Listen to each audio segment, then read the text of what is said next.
दोस्तों, मैं अंजनी कुमार अपने YouTube channel trade with Anjani में एक बार पुनः एक नई जानकारी, एक नई एनालिसिस के साथ आप लोगों के सामने उपस्थित हूं और अपने चैनल में आप लोगों का हार्दिक स्वागत करता हूं, अभिनंदन करता हूं।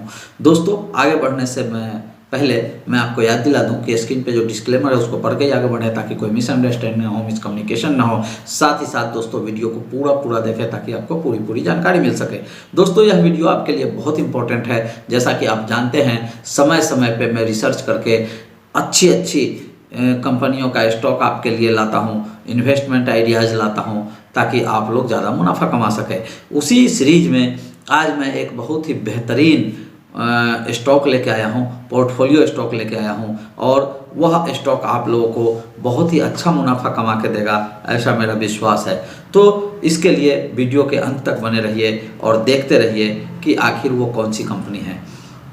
दोस्तों, सबसे पहले मैं आपको बताऊं, कंपनी का नाम बाद में बताऊंगा, इसके लिए बने रहिए। कंपनी जो है बॉल बियरिंग बनाती है और अपने क्षेत्र की वेल प्लेस्ड कंपनी है, पुरानी कंपनी है। लगभग 6000 प्लस साइज में, मतलब 6000 टाइप की बियरिंग्स वो बनाती है। आप सोचिए कि कितनी कैपेसिटी होगी। 6000 टाइप की बियरिंग बनाना, उसका डाइज, उसका जो सेटअप है उसको रखना कोई आसान काम नहीं है। तो कंपनी बहुत ही ब्रांड है अपनी क्षेत्र की, लेकिन कंपनी बहुत ही छोटी इक्विटी साइज की है और छोटी कंपनी है। अब मैं बात कर रहा हूँ फिनेंशियल्स की। तो फिनेंशियल्स में देखिए, कंपनी का मार्केट कैप मात्र 13 करोड़ के आसपास है और इंटरप्राइज वैल्यू जो है 16 करोड़ के आसपास है।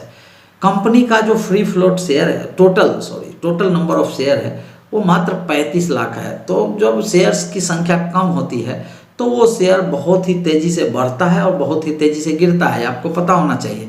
क्यों? क्योंकि अगर कुछ भी होगा निगेटिव तो उसी तरह से गिरेगा, आप उसको बेच नहीं पाएंगे। ये इस कंपनी का ड्रॉबैक है।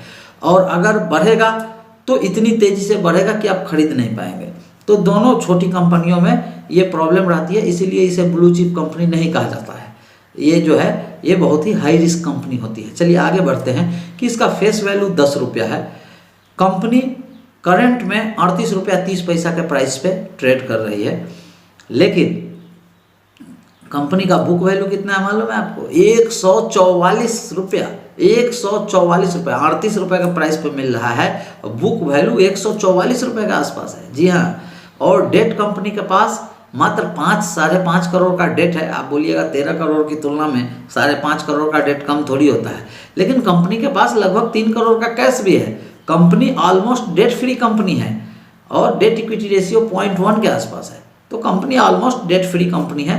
मैं बहुत ही अच्छी कंपनी आप लोगों के लिए चुनने का प्रयास करता हूं। हर पैरामीटर को मैं देखता हूं, कुछ आप लोगों को बता पाता हूं, कुछ हमारी अपनी इंटरनल एनालिसिस का पार्ट है, उसको मैं डिस्क्लोज नहीं करता हूं। 52 वीक हाई लो की बात करें दोस्तों तो 50 रुपया का इसका हाई है, 26 रुपया के आसपास का इसका लो है। तो 26 रुपया के लो से मात्र 38 रुपये पे मिल रहा है आपको, तो बिल्कुल सही प्राइस पे आपको मिल रहा है। आरओई और आरओसी की बात करें तो कंपनी का दोनों निगेटिव में है, ये अच्छी इंडिकेशंस नहीं है।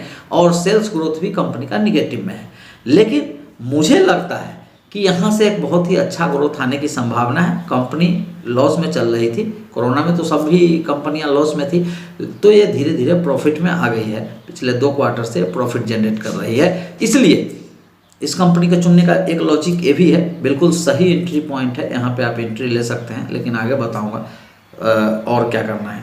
देखिए, दिसंबर क्वार्टर का इसका अगर सेल्स देखें तो 18 करोड़ के आसपास है और मात्र 16 लाख का इसने प्रॉफिट जनरेट किया, जो 46 पैसा EPS होता है।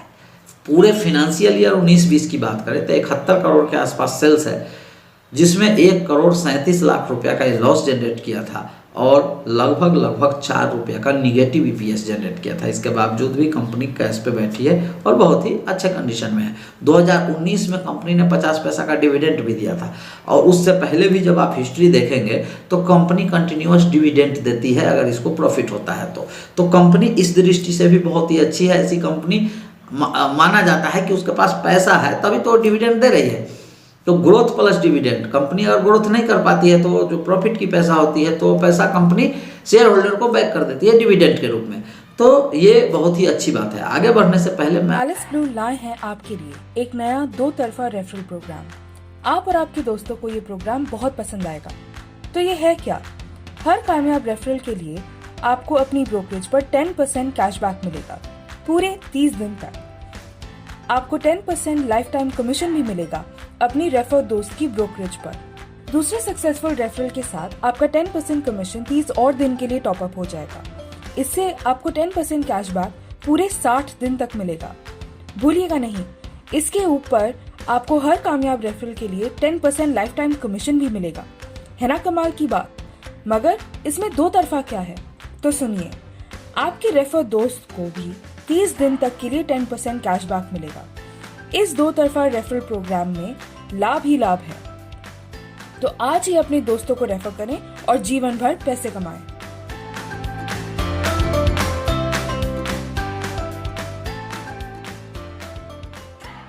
मैं आप लोगों से एक बात बताऊं कि जो लोग मेरे से फ्री ऑफ कॉस्ट जुड़ना चाहते हैं उसके लिए एक ऑफर है।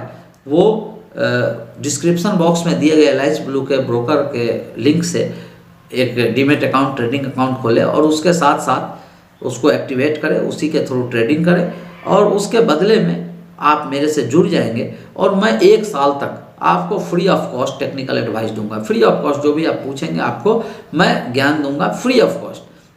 ये एक बहुत ही अच्छा ऑफर है, इस पे आप विचार जरूर करिएगा।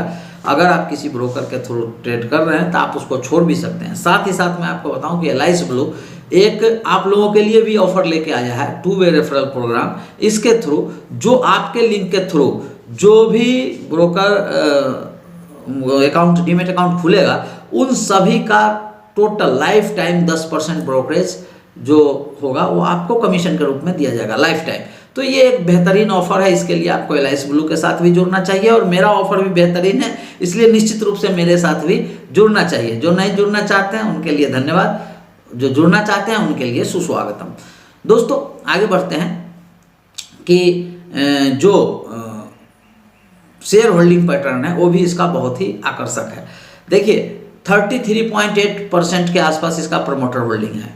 लो प्रमोटर होल्डिंग के कंपनी को मैं लाइक नहीं करता हूं, लेकिन जब इक्विटी साइज छोटी हो तो वहां पे अगर प्रमोटर होल्डिंग 75%, 70%, 60% होगा तो मार्केट में शेयर ही नहीं बचेंगे लोगों के लिए। तो इसलिए इसका जो ये 33% का होल्डिंग है ये बहुत ही अच्छा होल्डिंग है, कोई बुराई नहीं है। और फॉरेन इंस्टीट्यूशंस का भी इसमें 2.3% की हिस्सेदारी है। ये बड़ी इंटरेस्टिंग है कि इतनी छोटी कंपनी में FII मैं बहुत नॉर्मली देखता नहीं हूँ, फिर भी ये भी मुझे आकर्षित किया कि इतनी छोटी कंपनी में FII की होल्डिंग है। ये बहुत ही पॉजिटिव है और आपको इस पे विचार करना चाहिए। और देखिए पब्लिक होल्डिंग 63% के आसपास है, 63.9%, तो पब्लिक होल्डिंग ठीक ठाक है। इसमें नंबर ऑफ शेयर काफ़ी कम है, इसलिए प्राइस मूवमेंट और प्राइस गैप बहुत ज़्यादा रहता है। तो आप इसमें अगर खरीदारी करना चाहते हैं, लॉन्ग टाइम के लिए रहना चाहते हैं, साल 2 साल, लॉन्ग टाइम मतलब साल 2 साल, 10 साल वाली स्टॉक नहीं है। छोटी स्टॉक में लंबे समय के लिए नहीं रहना चाहिए, उस पर बहुत नज़र बना के रखा जाता है और बहुत ही रिस्की स्टॉक भी होता है। तो इसमें आप 100, 200, 500 करके एक छोटा अमाउंट इन्वेस्ट कर सकते हैं और वो आपको लाभ देगा। इसी के साथ मैं अंजनी कुमार आप लोगों से विदा लेता हूँ। फिर अगले वीडियो में मिलूंगा एक नई आइडिया, एक नई एडवाइस के साथ। तब तक के लिए नमस्कार।